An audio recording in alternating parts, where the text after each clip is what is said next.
16-year-olds have the vote, and neither is it given into pressure from some to let EU migrants who have lived here for years and years to have the vote. So it will basically be the same rules as the general election. That's about 45.3 million people could be eligible if you're over 18 come the time of the referendum. If you're a Commonwealth citizen that lives here, or Irish, Maltese or Cypriot, then you will be allowed to vote. If you are from under the 27 other EU nations, no matter how long you've lived here, you will not be allowed to vote.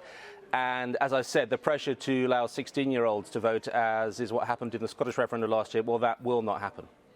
Interesting to see that David Cameron, who obviously has a lot of his personal credibility invested in this whole EU referendum, which he's pledged to deliver, is on a bit of a charm offensive this week in Europe.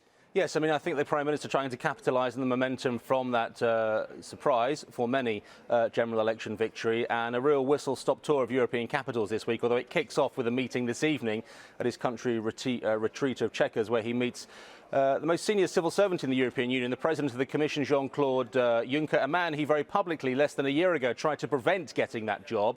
But the two men will meet tonight for what Downing Street has described as open, friendly and practical talks, and that kicks off a very important period of meetings, really. The Prime Minister goes to Denmark late on Wednesday night. He has meetings with the Danish Prime Minister, the Prime Minister of the Netherlands, and then also the President of France on Wednesday, and it culminates in Friday with a meeting, probably the most influential politician in Europe, the Chancellor of Germany, Angela Merkel, on Friday. And this is all about trying to get support for those changes the Prime Minister wants ahead of negotiations, ahead of that EU referendum, which will come, as he's promised, by the end of 2017.